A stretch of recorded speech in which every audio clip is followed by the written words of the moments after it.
Bonjour à tous, je vous retrouve pour la nouvelle recette de la semaine. Et cette fois-ci, je vous propose une gourmandise d'été. Nous sommes en pleine saison des abricots et donc j'ai découvert pour vous une petite recette très sympa, facile à faire et surtout que vous pouvez anticiper avant d'accueillir vos invités. Plutôt sympa, non? Donc c'est tout simplement une soupe fraîche d'abricots au muscat et aux griottes. Donc il y aura 3 petites étapes. On va faire la base à l'abricot, une petite sauce à la cerise griotte et pour finir une chantilly. Top, non? Alors vous me suivez? C'est une recette cookie doux et en plus elle est réalisable quel que soit le modèle de Thermomix que vous possédez. TM31, TM5 ou TM6. Pas de jaloux pour la gourmandise. Alors, on va donc démarrer la recette et on va venir verser 125 g de muscade Rivesaltes. Donc il faut savoir que ce muscat c'est un vin doux naturel, donc déjà très liquoreux et on va le faire réduire et on va mixer avec nos abricots. Ça va vraiment relever le goût et ça va donner un goût splendide à votre soupe d'abricots.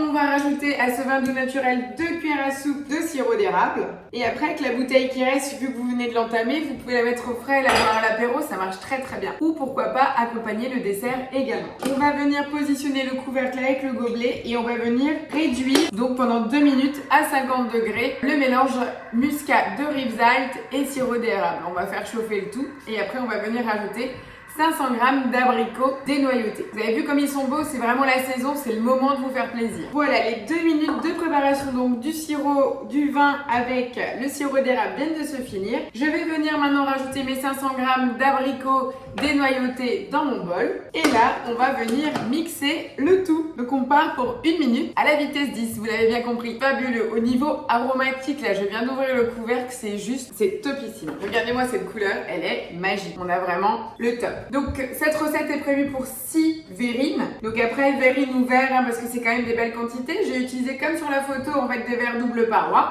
Mais rien ne vous empêche après de prendre un autre verre ou un verre à pied en fonction de la présentation que vous avez envie de faire. Regardez-moi cette couleur. Je vais vous faire d'autres présentations. On peut le faire dans un verre à pied également. Au vu de la couleur, comme dit, il faut vraiment le mettre en avant. Voilà, donc du coup moi j'en ai que 4 puisque j'ai choisi des grands contenants parce qu'on est très gourmand. Après à vous de voir comme dit si vous souhaitez en faire un dessert unique ou plutôt en version café gourmand. Dans ce cas-là, vous allez partir plus pour la petite verrine. Donc là, maintenant que je viens de répartir la partie abricot, donc la soupe d'abricot, je vais la maintenir au réfrigérateur à minima 2 heures pour qu'elle soit bien fraîche. Et pendant ce temps, on va pouvoir continuer la recette pour faire la petite sauce de griotte et on finira par la chantilly. Voilà, je viens donc de mettre mes petites verrines au réfrigérateur et je viens de faire un rinçage express du bol. C'est pas spécifié dans la recette, mais honnêtement, pour garder une belle couleur sur la griotte, j'ai pas envie de mélanger le côté orangé de l'abricot qui était juste magnifique tout à l'heure. On va donc continuer la recette donc avec nos 120 g de griotte dénoyautées bien entendu. On rajoute 30 g de citron,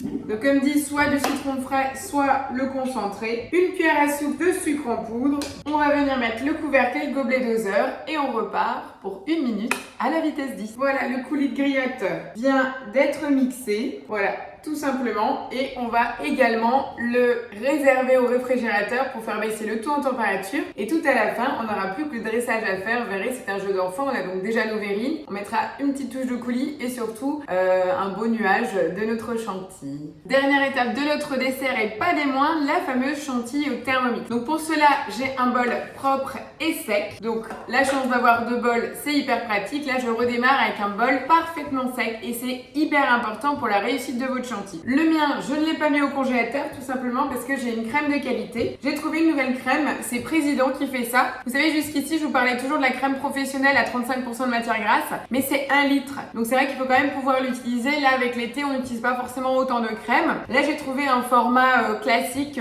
particulier en grande surface. Donc c'est Président crème fleurette extra et c'est 33% de matière grasse. Donc là, on est plutôt pas mal.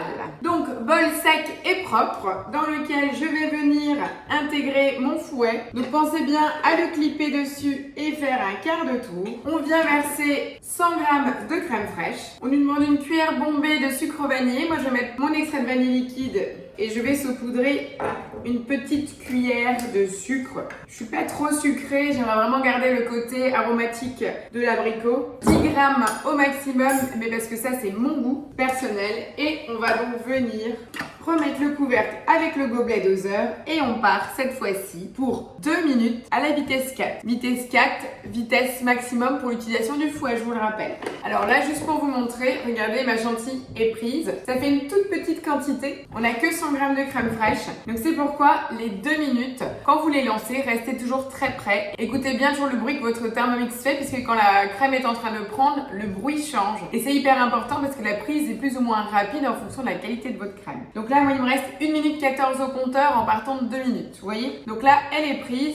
Elle est bonne. Donc, à votre avis, il nous reste quoi? Le dressage et la dégustation. Donc, on passe maintenant au dressage. Voilà, donc vous avez vu, vous pouvez vraiment anticiper la recette, puisqu'après, en fait, on peut réserver le tout au réfrigérateur. Et au dernier moment, vous allez passer à table et servir. Vous dressez, en fait. Maintenant, on va rajouter une quenelle de chantilly sur chacune des verrines et un petit coulis de griotte et le dessert est prêt. Pas mal, non? Alors, je vous l'accorde, cette recette, ce n'est pas une recette où il y a beaucoup de trucs et astuces, mais c'est plutôt une mise en avant de la recette avec surtout un produit de saison. Donc, si vous aimez l'abricot, cette recette est pour vous. Voilà, 3 étapes, vous pouvez anticiper le dessert comme vous voulez. Je vous ai fait 3 présentations, 3 formats. À vous de voir celle qui vous convient. J'en ai fait une toute petite mini dégustation pour goûter devant vous. Donc, la soupe d'abricot au muscat, la petite chantilly vanillée et le coulis de griotte. Donc, je plonge ma cuillère par les 3 saveurs.